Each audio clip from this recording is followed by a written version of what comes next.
E aí pessoal do oitavo ano, como é que vocês estão? Espero que esteja todo mundo bem, todo mundo em paz, certo? Vamos aqui para mais uma videoaula. Hoje a gente vai falar sobre o capítulo 2, certo? Começando a segunda parte do primeiro bimestre. E aí, nesse capítulo 2, a gente vai ver sobre o sistema cardiovascular, o linfático e o imunitário, certo? Essa nossa primeira aula, a gente vai falar sobre todo o sistema cardiovascular. A gente vai ver todo ele bonitinho e tal. Vamos entender para que ele serve, como é que ele funciona, certo? Os principais componentes, enfim, vamos aqui esmiuçar o sistema cardiovascular. O sistema cardiovascular, ou sistema circulatório humano, é responsável pela circulação do sangue, de modo a transportar os nutrientes e oxigênio por todo o corpo. O sistema cardiovascular é formado pelos vasos sanguíneos e o coração, ok? Sabemos que os componentes do sistema cardiovascular, vasos sanguíneos e coração, ok? Nós sabemos disso. E aqui a gente tem o coração, né? As várias partes do coração aqui, ó, a veia, o átrio direito, o átrio esquerdo, enfim. A gente vai estudar melhor daqui a pouco sobre essas partes do coração. Os vasos sanguíneos, eles formam uma rede de tubos que transportam o sangue pelo corpo. Esses tubos possuem diferentes diâmetros e fazem circular o sangue arterial oxigenado e o venoso rico em gás carbônico, constituindo o sistema cardiovascular ou circulatório. Tá aqui, ó. A gente tem o fluxo sanguíneo para a cabeça e membros superiores, o coração, aqui o pulmão, certo? O outro pulmão, tem a artéria, o fluxo sanguíneo para os órgãos, o sistema digestório e membros inferiores. A gente vai ver tudo isso aqui com mais detalhes mais à frente, certo, pessoal? A gente pode ver três tipos principais de vasos sanguíneos que fazem a circulação do sangue. São as veias, as artérias e as capilares. O sangue arterial, com oxigênio e nutrientes, é levado para o coração, é levado do coração para os tecidos do corpo, e o sangue venoso com gás carbônico, os resíduos vão do corpo para os pulmões. As artérias possuem paredes mais elásticas que as veias, com isso as artérias ajudam a controlar a pressão sanguínea. As veias, por sua vez, possuem válvulas para evitar que o sangue retorne, e já os capilares são vasos bem fininhos, que possuem apenas a camada mais interna de células endoteliais. Ó, pessoal, uma artéria e a veia, né? Quem é que faz essa junção entre elas, ó? É o capilar sanguíneo, certo? Vamos ver aqui sobre as artérias. As artérias formam uma rede de vasos ramificados que transportam o sangue arterial do coração para o corpo. O sangue é bombeado do ventrículo esquerdo e distribuído pela artéria principal do corpo, a aorta. Dela partem ramos arteriais que se ramificam cada vez mais para irrigar todos os tecidos. As artérias pulmonares agem de outro modo. Elas levam sangue venoso, né, rico em gás carbônico, do coração, que sai do ventrículo direito até os pulmões para ser oxigenado. As artérias de grande calibre são chamadas elásticas. As de médio calibre são as musculares. E as mais finas são as arteríolas. A veia. As veias são vasos que conduzem o sangue venoso, né, rico em gás carbônico, do corpo para o coração. Enquanto a artéria é do coração para o restante do corpo, as veias levam do corpo para o coração, certo? Através das aurículas ou átrios. As veias pulmonares são diferentes, elas recebem o sangue oxigenado dos pulmões e levam até o coração. Existem veias profundas e superficiais. Como o nome indica, as primeiras são encontradas em regiões mais profundas, enquanto as outras estão na superfície da pele, sendo facilmente visualizadas. As mais finas são chamadas vênulas e fazem a comunicação entre vasos. E os capilares são vasos de diâmetro bem reduzido que se ramificam formando uma ampla rede de túbulos. Eles fazem a comunicação dos outros vasos. Além disso, são responsáveis pela troca gasosa. Lembra, pessoal, que eu falei aqui, ó? Artéria, veia. E como é que vai para unir uma a outra? Quem faz essa união é o capilar sanguíneo. E as características, ó. Apresentam uma estrutura semelhante a partir de um certo diâmetro, calibre. No entanto, no mesmo vaso, essas características variam ao longo do percurso. Nem sempre é fácil distinguir um do outro. Eles se ramificam e vão se tornando mais finos, o que acontece de forma gradual. Aqui uma veia, né? Ó. e uma artéria. A artéria ela é mais grossa, a veia é mais fininha, certo? Os vasos sanguíneos, pessoal, são formados por 3 camadas, também chamadas de túnicas. São elas: a camada interna ou túnica íntima, ela é constituída de uma camada de células endoteliais e uma de tecido conjuntivo frouxo. É separada da camada seguinte, túnica média, por uma lâmina elástica interna, a qual possui pequenos buracos, onde passam nutrientes para as células das camadas mais profundas. A camada intermediária ou túnica média é formada por células musculares lisas, entre as quais há fibras de colágeno e outras. Há uma lâmina elástica externa que separa essa camada da seguinte. A camada mais externa, mais de fora, é a túnica adventícia. Ela é composta basicamente de colágeno e fibras elásticas. Os vasos sanguíneos de calibre maior, as artérias e veias, elas têm mais camadas celulares e paredes mais espessas, enquanto os vasos de menor calibre são bem mais finos, arteríolas, vênulas e capilares, geralmente com uma só camada. As veias e artérias de grande calibre, elas possuem válvulas que evitam o refluxo sanguíneo. O que é esse refluxo sanguíneo? O sangue está indo em uma direção, como é que vai para ele não voltar? Aí vai evitar que isso aconteça. Se o sangue voltar, seríamos o que? Um refluxo. Elas auxiliam com que o sangue retorne ao coração, o que é muito importante em regiões distantes com as pernas. Se essas válvulas não funcionam bem, leva à insuficiência venosa, gerando as varizes. Vasos muito finos formam uma rede de tubos bem ramificados chamada vasa vasorum, que ajuda a nutrir a camada adventícia dos vasos de maior calibre. E aqui um outro componente super importante e essencial, também no sistema nervoso, sistema circulatório, sistema cardiovascular, que é o sangue, Ele é um tecido líquido formado por diferentes tipos de células suspensas no plasma. Ela circula por todo o nosso corpo através das veias e artérias.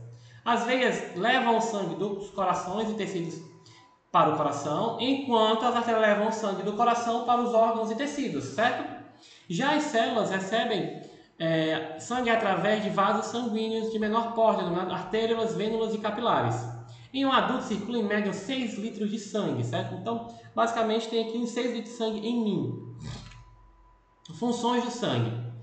Uma das funções básicas do sangue é o transporte de substâncias, das quais destacam-se: levar oxigênio e nutrientes para as células, retirar os tecidos e sobras atividades celulares, como gás carbônico produzido na respiração celular, conduzir hormônios pelo organismo. O sangue desempenha um importante papel de defender o corpo das ações de agentes nocivos. A composição do sangue. Vamos lá. O que é composto o sangue, pessoal? O sangue parece um líquido homogêneo. No entanto, com a observação por microscópio, pode-se verificar que ele é heterogêneo, ou seja, tem várias substâncias lá dentro, Sendo composto por glóbulos vermelhos, glóbulos brancos, plaquetas e plasma. A gente vai ver cada um deles. O plasma ele corresponde a até 60% do volume do sangue. É a parte líquida, onde ficam suspensos glóbulos vermelhos, glóbulos brancos e plaquetas. A quantidade de cada componente pode variar conforme o sexo e a idade da pessoa. Algumas pessoas com anemia também podem causar modificações nos valores normais dos componentes do sangue. Tá aqui, Pegamos aqui, colocamos em um tubo de ensaio um pouco de sangue. Aí separou e viu que tem uma parte do plasma, glóbulo branco, glóbulos vermelhos, certo? Os glóbulos vermelhos também são chamados de hemácias. São as células em maior quantidade nos humanos. Possuem a forma de um disco côncavo de ambos os lados e não apresentam possuir núcleo. Elas são produzidas pela medula óssea, ricas em hemoglobina, uma proteína cujo pigmento vermelho dá a cor característica do sangue, certo? Ela tem a propriedade de transportar o oxigênio, desempenhando um papel fundamental na respiração. Tá aqui, isso aqui é como se fosse um glóbulo vermelho, certo? Uma imagem muito ampliada. Um glóbulo branco. Os glóbulos brancos, também chamados de leucócitos, são produzidos na medula óssea. São células de defesa do organismo que pertencem ao sistema imunológico. Elas destroem agentes estranhos como bactérias, vírus e substâncias tóxicas que atacam o nosso organismo, causam infecções a outras doenças. Além disso, também possuem papel importante na coagulação do sangue. No sangue há diversos tipos de leucócitos, com diferentes formatos, tamanhos e formas do núcleo. Neutrófilos, monócitos, basófilos eosinófilos, linfócitos. Isso aqui são vários tipos de quê? De glóbulos brancos. Imagine o seguinte, pessoal. Tem um castelo, que é o nosso corpo. E esse castelo precisa ser protegido. Bota vários soldadinhos lá. E aí, esse soldadinho, para proteger contra invasores, quem são os glóbulos brancos? E aí, vamos supor que existem 5 tipos de glóbulos brancos, né, que a gente falou aqui. Aí vamos dizer que um está usando uma espada, o outro está usando um escudo, o outro está usando um machado. Ele tem que proteger contra os ataques. Quem que vai atacar a gente? Os micro-organismos, vírus, bactérias, certo? Então os glóbulos brancos vão proteger o nosso corpo. Os leucócitos são maiores que as hemácias, porém a quantidade deles no sangue é bem menor. Quando o organismo é atacado por agentes estranhos, o número de leucócitos aumenta significativamente, que é o corpo trabalhando. Produz soldadinho aí, produz soldado. Vamos defender o nosso corpo, certo? Uma imagem aqui dos glóbulos brancos, altamente ampliada, certo? E as plaquetas? As plaquetas também são chamadas de trombócitos. Não são células, mas fragmentos celulares. A sua principal função está relacionada ao processo de coagulação sanguínea. Quando há um ferimento com rompimento de vaso sanguíneo, as plaquetas aderem às áreas lesadas e produzem uma rede de fios extremamente finos que impede a passagem das hemácias e retém o sangue. As plaquetas estão presentes em cada gota de sangue e o número é de aproximadamente 150.000 a 400.000 plaquetas por milímetro cúbico em condições normais de saúde. Por exemplo, se eu me cortar aqui, vai começar a sangrar. E aí chega um momento que para de sangrar, não é? Porque o local que está cortado está cheio de quê? De plaquetas. As plaquetas foram lá em cima e não deixa quem sair o sangue, certo? Aqui as plaquetas são fragmentos de células. E o plasma? O plasma ele é um líquido de cor amarela e corresponde a mais da metade do volume do sangue. Ele é constituído por uma grande quantidade de água, mais de 90%, onde encontram-se dissolvidos os nutrientes, glicose, lipídios, aminoácidos, proteínas, sais minerais e vitaminas. O gás oxigênio e hormônios e os resíduos produzidos pelas células, como o gás carbônico e outras substâncias que devem ser eliminadas do corpo. Aqui o plasma, né, pessoal? A parte líquida do sangue. Tipos sanguíneos, vai ficar interessante, pessoal. Ó. Os tipos sanguíneos são sistemas de classificação do sangue. Eles foram descobertos no início do século XX pelo médico Karl Landstein. Para a espécie humana, os tipos sanguíneos mais importantes são o sistema ABO e o fator RH. Para o sistema ABO, por exemplo, há 4 tipos de sangue: A, B, AB e O. Os tipos possíveis de doação compatíveis são: o tipo A recebe de A e O e doa para A e B. Tipo B recebe de B e O e doa para B e AB. Tipo AB recebe de A, B, AB e O e doa para AB. Tipo O recebe de O e doa para AB, A, B, AB e O. Enquanto isso, o fator RH funciona independentemente do sistema ABO em relação com a produção de antígeno localizado na membrana plasmática das hemácias. E aí, esse fator RH se diz positivo ou negativo? TO positivo, O negativo, AB positivo, AB negativo, certo? Olha aqui, pessoal, ó. Os tipos, né? O tipo antígeno A, pode ter anticorpos B, aceita sangue do tipo AB, certo? Isso aqui são os que eu acabei de falar, só que em imagens.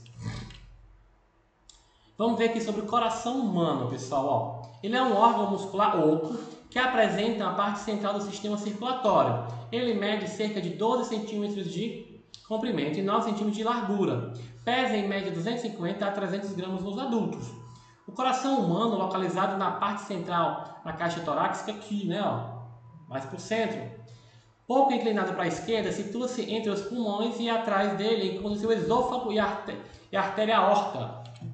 Aqui, o coração. Anatomia. O coração humano divide-se internamente em 4 cavidades: 2 átrios e 2 ventrículos, certo?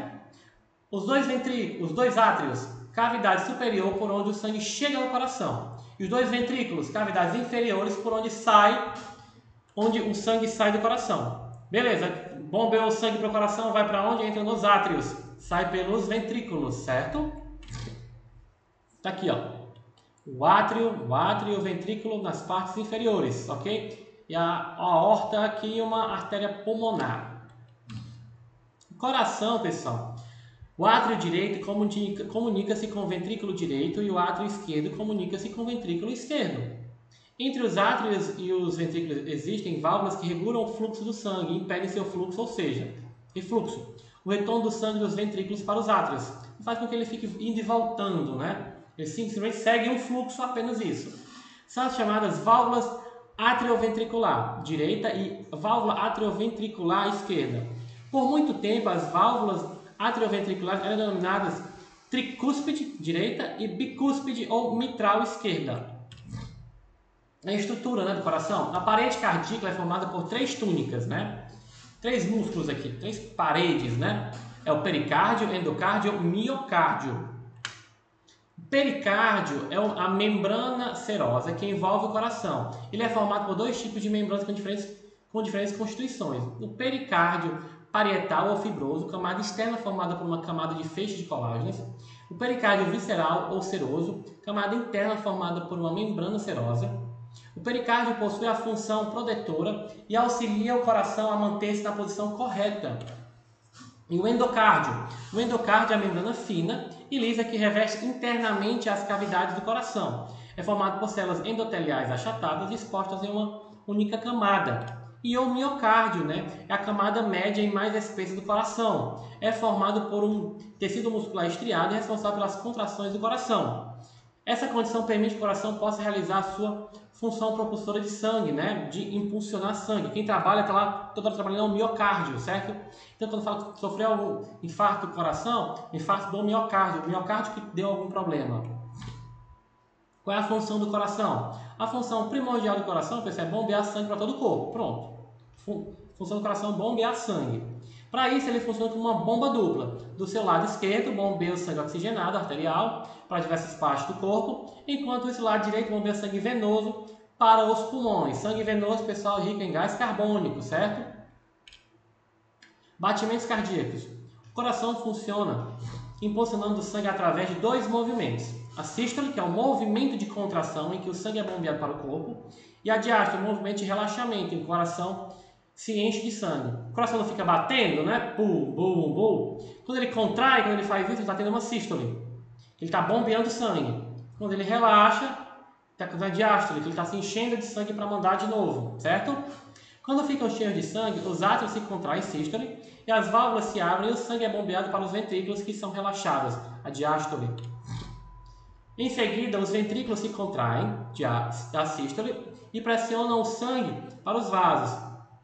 Nesse momento, os átrios em diástole se enchem de sangue e esse conjunto de movimento é denominado ciclo cardíaco. O barulho que ouvimos dos batimentos cardíacos responde ao movimento das válvulas, que acontece de modo ritmado. Em uma pessoa adulta em repouso, o coração bate cerca de 70 vezes por minuto. Em uma criança, o coração bate normalmente cerca de 120 vezes por minuto. Em um bebê, o coração bate normalmente 130 vezes por minuto. Tá aqui, né, pessoal? A sístole, né? Ó. Contração e a diástole, relaxamento. Esse aqui é o ciclo cardíaco, né, que eu acabei de explicar para vocês. A pressão arterial, pessoal. O que é essa pressão arterial? Cada vez que os ventrículos se contraem, eles impulsionam o sangue para as artérias. À medida que é bombeado, o sangue faz pressão sobre as paredes dos vasos sanguíneos que se expandem e se contraem. Essa pulsação é chamada de pressão ou pulso arterial, através do qual pode-se verificar a frequência dos batimentos cardíacos. A hipertensão ocorre quando a pressão atinge valores elevados e permanece assim por longo período. Em geral, não provoca sintomas, mas aumento de derrame, acidente vascular cerebral, ataque cardíaco e outros problemas do sistema cardiovascular. Tá aqui, pessoal, que tem um esfigmomanômetro. Esfigmomanômetro, certo? Esfigmomanômetro. Ele é o que mede a pressão, certo? Aqui a gente vê, né, o que é considerado pressão alta, pressão baixa, certo? Aquelas expressões, 12 por 8, certo? Aqui, ó, 12 significa 120, o 8 é 80, aqui, ó. Uma pessoa normal, ela tem a sístole, né, a sistólica, menor que 120 e a diastólica menor que 80. Uma pessoa que está com crise hipertensiva, né, emergência médica, maior que 180, maior que 18 e a diastólica maior que 110. Da pessoa que dá 18 por 11 no popular. Algumas curiosidades, pessoal. No corpo humano, apenas as córneas não recebem suprimentos de sangue. A baleia azul é servida com um coração que chega a pesar 680 kg. Se o coração tiver comprimento Se tiver suprimento de oxigênio suficiente, pode continuar batendo mesmo fora do corpo. Essa condição permite a realização dos transplantes. Vamos fazer 3 questões. Atividade 1. Assinale a alternativa que não apresenta uma função do sistema cardiovascular. Transporte de nutrientes, eliminação de excreções, distribuição de mecanismos de defesa, produção de hormônios. Pessoal, produção de hormônios, né? O sistema cardiovascular não produz hormônios. Quem produz hormônios são as glândulas, certo? O sistema endócrino. Sobre a estrutura do sistema cardiovascular, é correto afirmar que é formado por coração, vasos sanguíneos e sangue. O coração, órgão muscular oco, está situado atrás dos pulmões. Os vasos sanguíneos são compostos por músculos estriados. O sangue é o principal órgão do sistema muscular. Desculpa, o sistema cardiovascular. Ele é formado por coração, vasos sanguíneos e sangue, não foi, pessoal? Que a gente acabou de estudar, certo? O sistema vascular vai ter o sangue para bombear, coração para bombear o sangue, e quem é que vai levar sangue para o corpo todo? Os vasos sanguíneos. Pode ser o quê? Veia, artéria e capilares sanguíneos, certo? O coração é o órgão responsável por bombear sangue para todo o corpo. Para isso, os movimentos sístole e diástole, 2 momentos primordiais no ciclo cardíaco, realizam respectivamente contração enchendo-se de sangue e relaxamento liberando sangue para o corpo. Relaxamento recebendo sangue e contração liberando sangue para o corpo. Contração bombeando sangue para o corpo e relaxamento enchendo-se de sangue. E contração transformando-se sangue arterial em venoso e relaxamento liberando sangue para o corpo. Pessoal, vamos ver que ele está pedindo respectivamente, né? Sístole e diástole. Sístole é o que? Contração. E diástole é o que? Relaxamento. Quando tem a contração, correndo o que? Bombeamento de sangue para o corpo. E depois o relaxamento enchendo o de sangue, né? E, pessoal, ir para casa, eu quero que vocês façam a página 50 do livro didático de vocês, certo? Todas as questões. Manda foto para mim na Agenda Edu, certo? Qualquer dúvida, professor, não entendi isso. Tem a Agenda Edu para a gente se comunicar, certo? Não esqueça de a gente nas nossas redes sociais, Instagram, YouTube, Facebook, certo? Bons estudos e até a semana que vem.